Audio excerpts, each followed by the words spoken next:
I don't think I've ever told anyone this, but this time last year, I wanted to die. See, we don't remember people exactly the way they are as much as we remember the way they made us feel. And when I first met you, there was a spark, one that ignited inferno running through my veins, a blaze ravaging my heart so intense I half expected sirens to go off and firemen to come in to put out the flames. See, you made me feel like fire. So when you threw me away for that girl you were seeing on the side, all I could feel was cold. This day last year, 3 a.m., I'm in the shower, believing that if I scrubbed hard enough, I could remove your fingerprints from underneath my skin, hoping that if I stay underwater, I can drown remnants of your scent from my hair, thinking that maybe if the water is just below scalding, I can feel some sort of warmth again. I got to work picking out your lies and deceit from the spaces in between my teeth, trying to remember a time I didn't feel this used, this broken, this unclean. Trying. Today, it's, 8:30? And it's been a hell of a long year. But I've learned something along the way, and that everyone is a little lost, is a little broken. And that's okay. The thing about feeling lost is that it forces you to wander. It drove me to explore, and they say you should travel alone at least once to find yourself. And to be honest, I don't think my passport has soaked up enough ink. But I like to think I've traveled worlds and found fragments of myself along the way. See, in the world of poetry, I found my voice. When you write, you have to speak louder than the voices that tell you to stop. The ones that scream you are not good enough. Ask any writer. In the world of drawing, I learned to let go.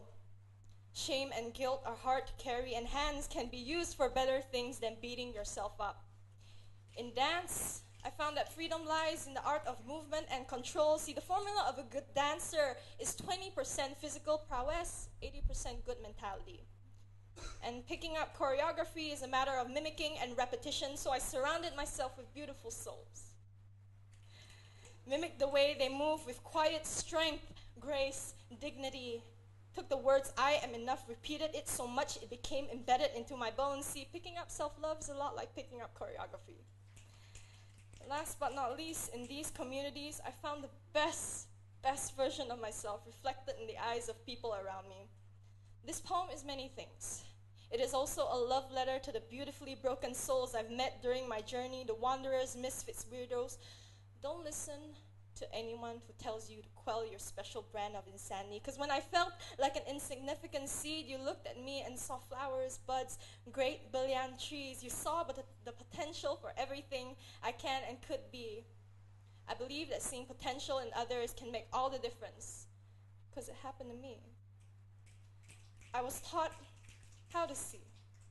I inherited your eyes, and for that, I love you guys. And for everyone else, trust me, the best kind of people you meet will seem a little bit insane. Just the right amount of crazy, and the bravest people you'll meet are the ones that wear their wounds proudly. The strongest people remain kind even in the face of cruelty. These people showed me what it's like to be broken, beautifully. I still shower at 3 a.m.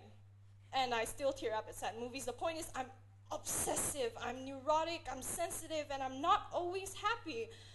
But that's okay, because a melody with one note cannot make a song, and life is like a symphony, a cacophony of new experiences playing together in tune, an unpredictable orchestra, rising to crescendos yet still hits all the low octaves. And when you pick out rhythms, patterns out of all this chaos, let me tell you, that's where you'll find beauty.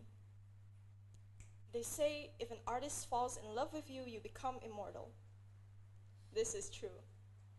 But I also say you will live forever if you make one bleed.